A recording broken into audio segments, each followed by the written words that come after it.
चालू केलं. बस तू जागेवर, तुझं पण देतो जायचं.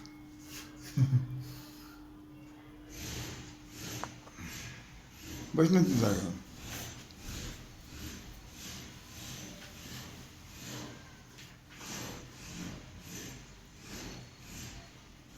आलं का आता? अच्छा.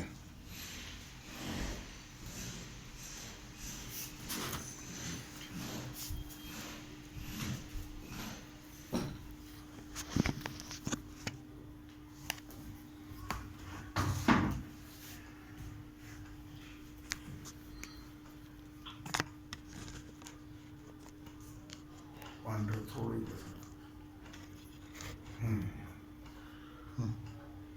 बरं दिसतं. चालू करायचं. चालू केलं ना?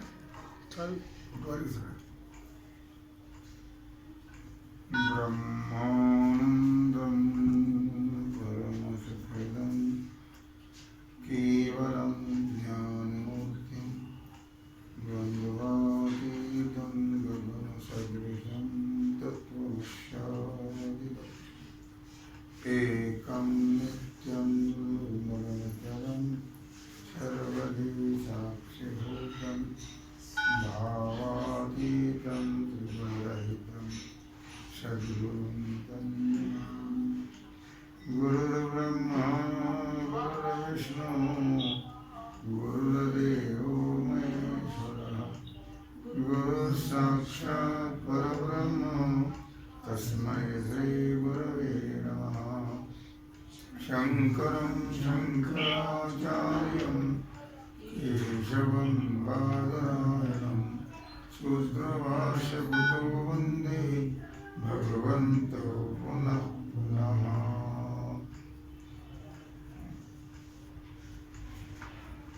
जयांचे केलिया स्मरण होय सकळ विद्यांचे अधिकरण तेची वंदो श्रीचरण श्री गुरूंचे तेची नमस्कार करून आता.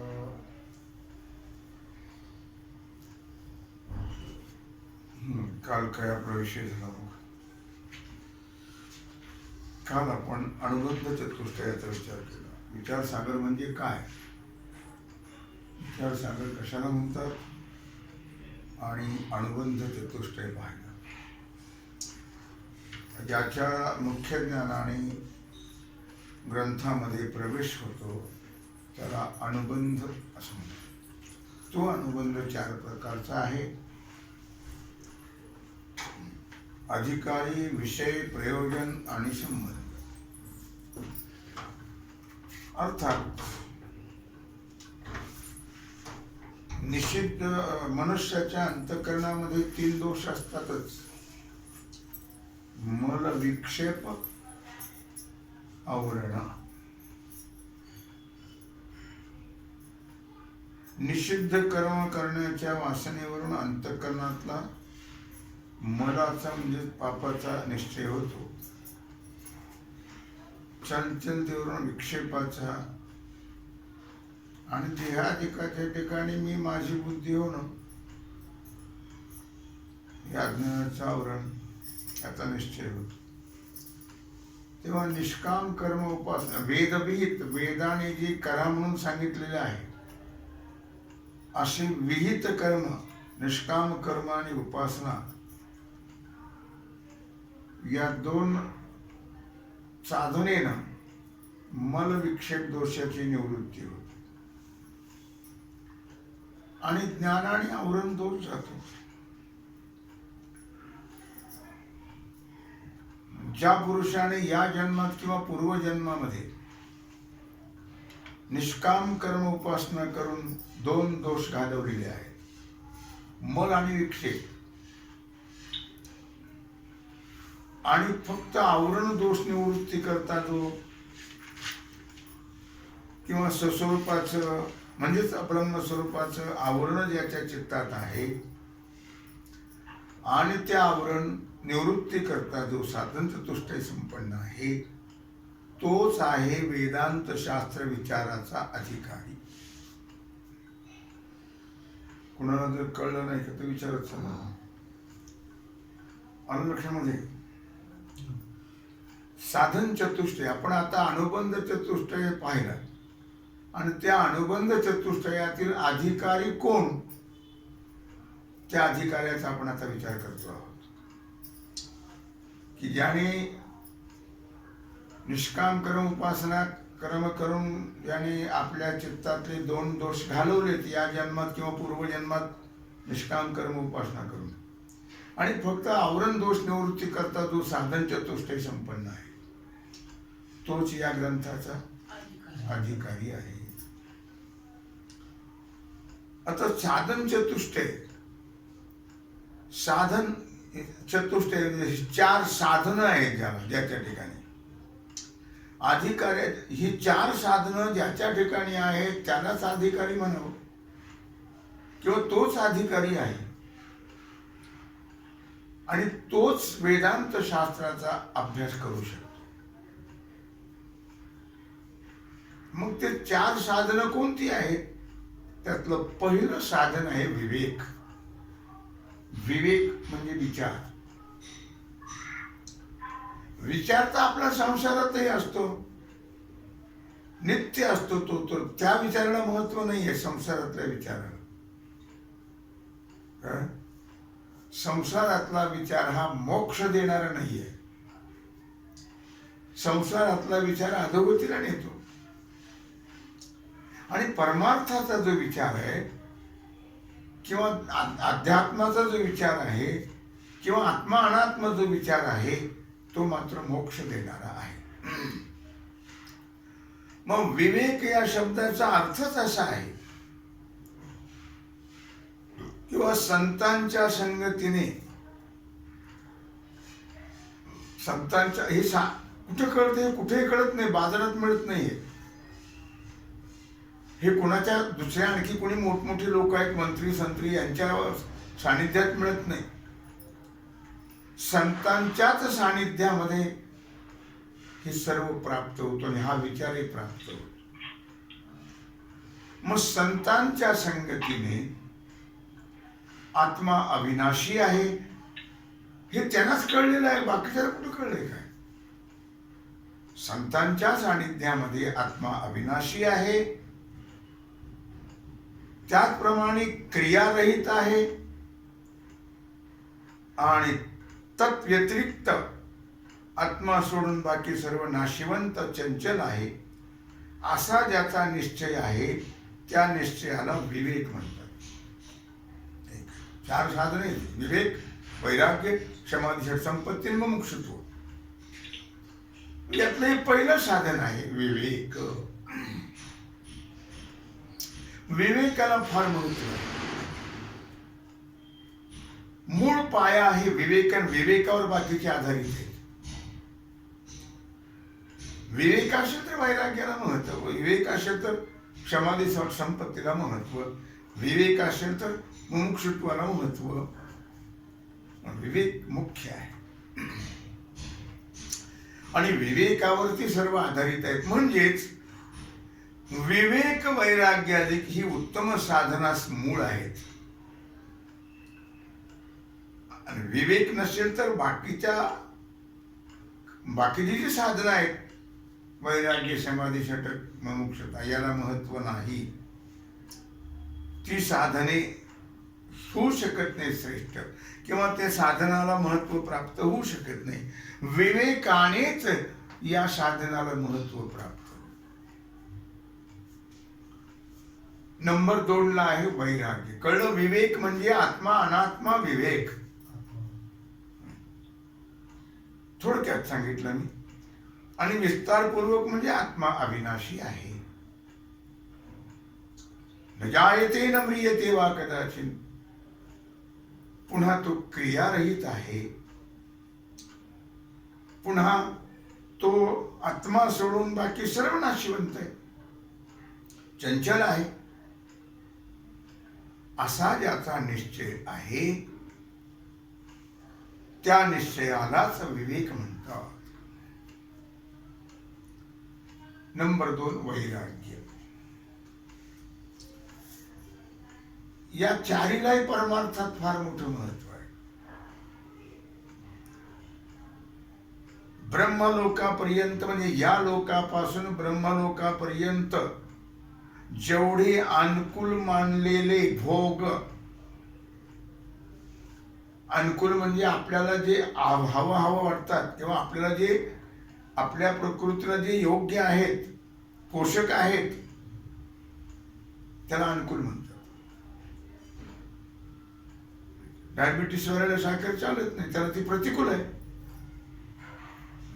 म्हणजे प्रतिकूल विषय नव्हे, जे आपल्याला पोषक आहेत त्याला अनुकूल असं म्हणतात.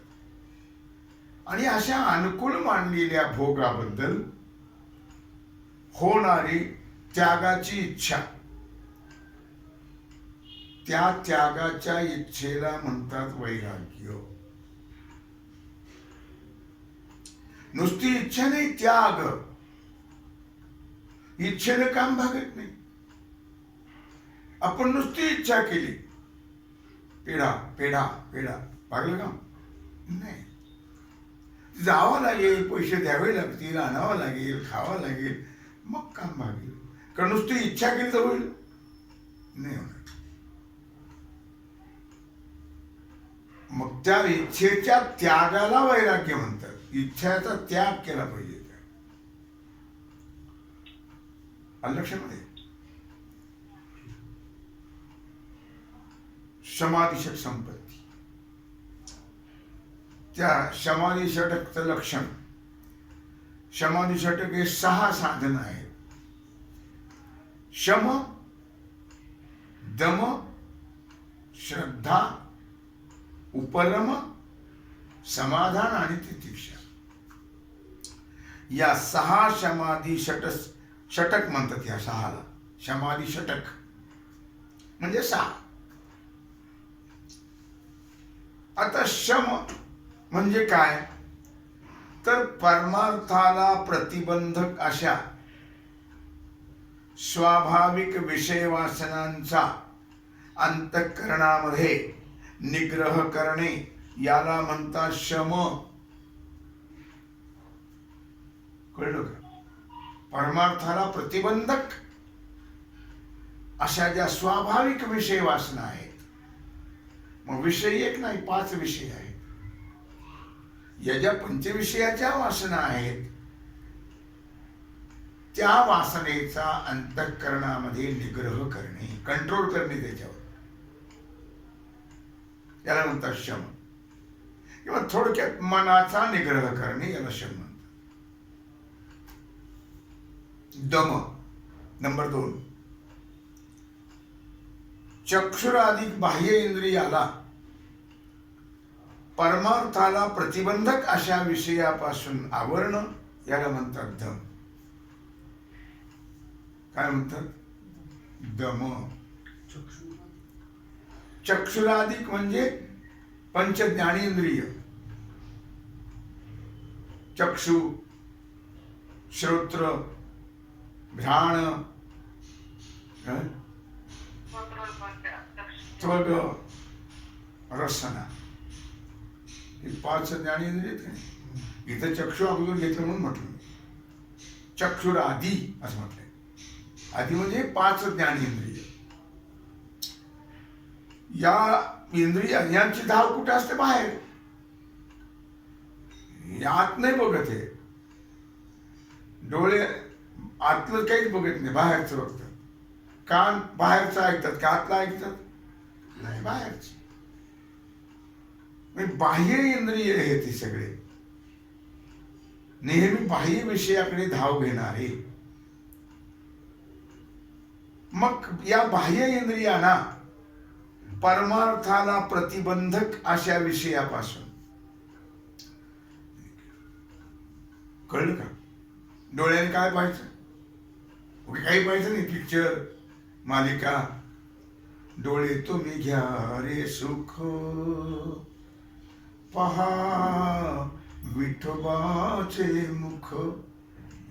डोळ्याने फक्त परमात्म्याचं स्वरूप पाहायचं. तुम्ही ऐका रे कान, माझ्या विठोबाचे गुण. काही पण ऐकायचं नाही, अश्लील गाणी वगैरे. त्याचप्रमाणे घेई घेई माझे वाचे. काही बडबड करायची नाही. हरी बोला ना तरी अबोला, व्यर्थ गलबला करू नका. फक्त देवाचंच बोलायचं, संतांचंच बोलायचं, बाकी बोलायचंच नाही. प्रतिबंध करायचा वाचेला. मना तेथे धाम घेई, राही विठोबाचे पायी. मन हे फक्त भगवंताच्या चरणाजवळच राहिले पाहिजे. चित्ती तुझे पाय डोळा रूपाचे ध्यान, अखंड मुखी नाम तुमचे वर्णावे गुण. हेच एक मद देई दातारा. मन फक्त देवापाशीच राहिले. तुका म्हणे जीवा नको सोडूया केशवा. काय मी कशाला सांगितलं की हे जे इंद्रिय आहेत त्याची बाह्य धाव आहे. मग परमार्थाला प्रतिबंध करणारे जे विषय आहेत त्यांच्यापासून त्या इंद्रियांना आवरणं, त्याच्यावर कंट्रोल करणं, त्याला म्हणतात दम. डोळ्याने नाही पाहायचं, फक्त देवालाच पाहायचं, त्याला म्हणतात कंट्रोल. मन कोणीकडेच भटकू द्यायचं नाही, फक्त देवाजवळच गेलं पाहिजे, त्याला म्हणतात कंट्रोल. कानाने देवाचं नाव ऐकायचं, काही ऐकायचं नाही, बंद सगळं, त्याला म्हणतात कंट्रोल. याला दम म्हणतात, दम. श्रद्धा नंबर 3. आपला पहिला तरंग चालू आहे, आजचा 5वा पाठ आहे. श्रद्धा ब्रह्मात्मैक्य विद्येचा उपदेश करणारा सद्गुरू. ब्रह्म आणि आत्मा दोन्ही एकच आहेत असा उपदेश करणारे जे आपले सद्गुरू आहेत. आणि वेदांत वाक्ये यांच्या ठिकाणी असणाऱ्या अत्यंत विश्वासाला श्रद्धा म्हणतात. संतांची पायी हा माझा विश्वास, सर्व भावे दास झालो त्यांचा, त्याची माझे हित करीती शकळ, जेणे हा गोपाळ कृपा करी. ब्रह्मात्मैक्य ज्ञानाचा उपदेश करणारा किंवा विद्येचा उपदेश करणारा सद्गुरू, सद्गुरू सद्वस्तूची प्राप्ती करून देणारे सद्गुरू म्हणतात, सन्मार्गाला नेणारे सद्गुरू म्हणतात, सतचा उपदेश करणारे सद्गुरू. आणि वेदांत वाक्य यांच्या ठिकाणी असणारा नितांत विश्वास, अत्यंत विश्वास, त्याचं नाव आहे श्रद्धा. चौथं साधन काय आहे? उपरम. या 6 पैकी वेद विहित कर्माची साधने. वेद विहित कर्माची साधने. वेदात 2 प्रकार सांगितले, विहित आणि निषिद्ध. हे विहित सांगितले करा म्हणून. हे वेद विहित कर्माची साधने, कर्म करा ज्याने सांगितलं, जे कर्म करा त्या कर्माची साधने स्त्री, धन, पुत्रादिक यांचा विधीपूर्वक त्याग करून आणि भोगाला विषाप्रमाणे नाशक समजून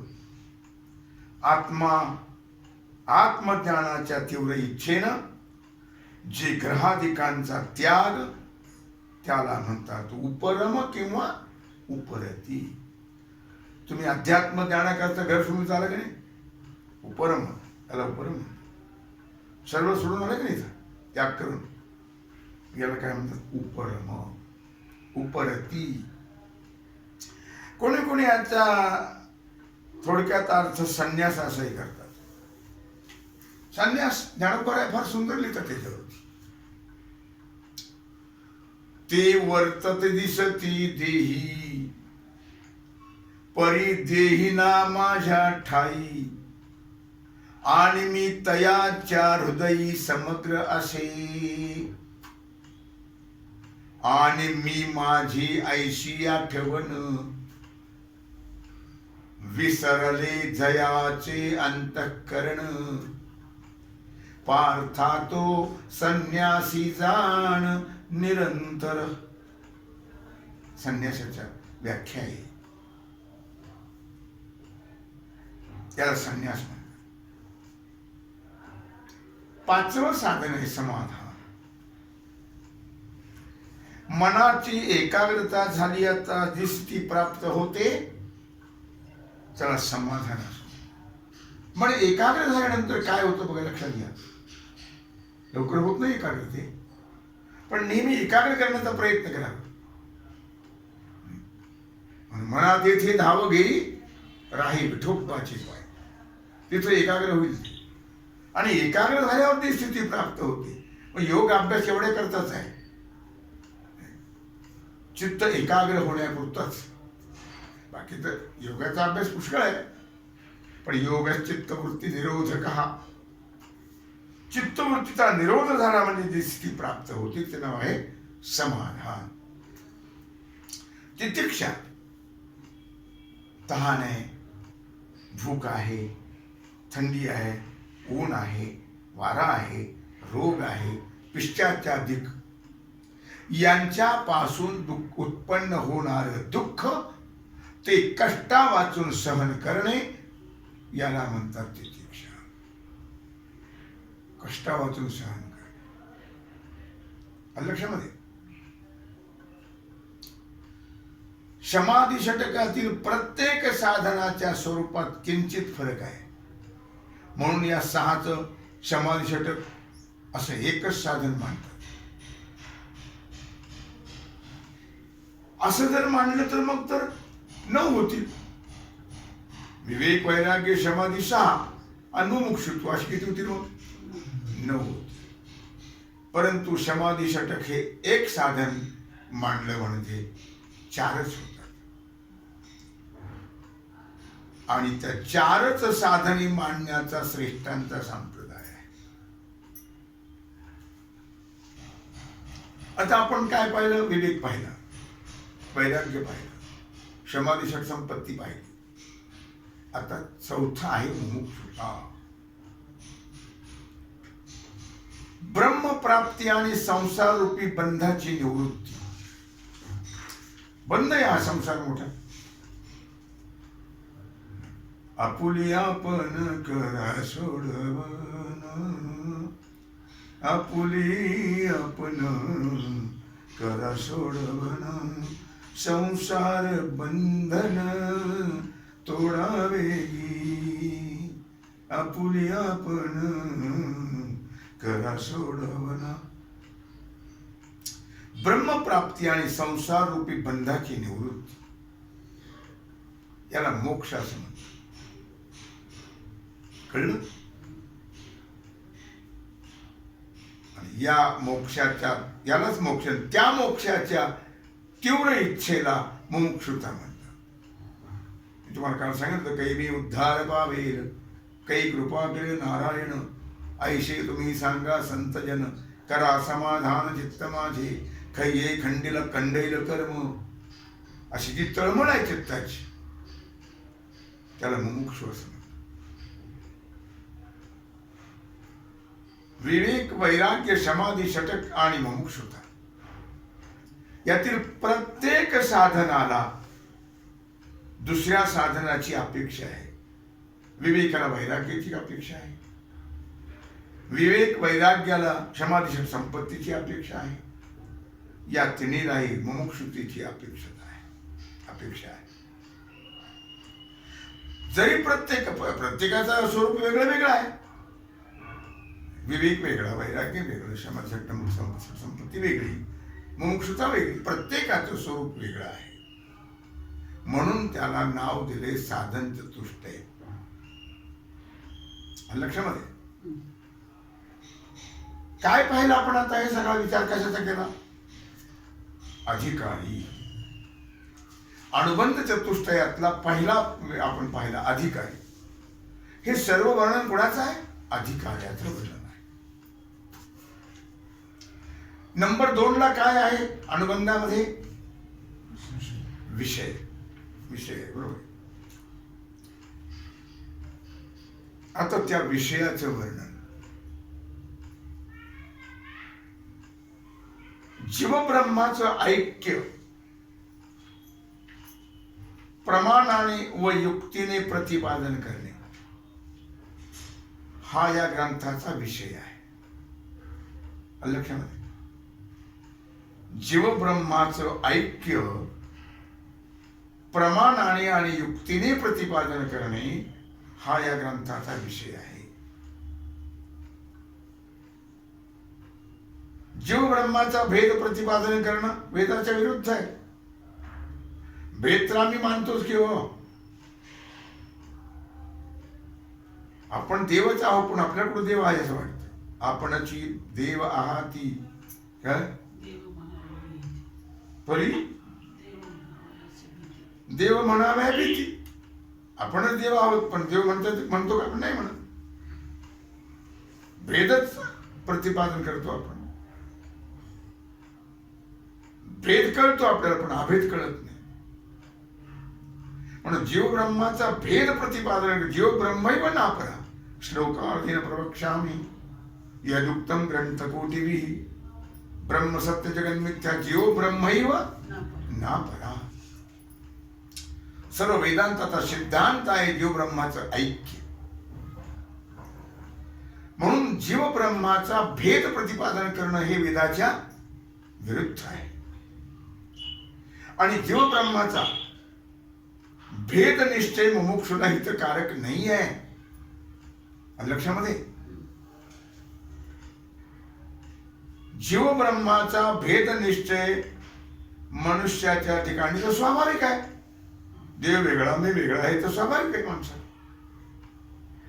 म्हणून तर सारखं या देवाला पळ, त्या देवाला पळ, त्या देवाला पळ, कळत नाही ना.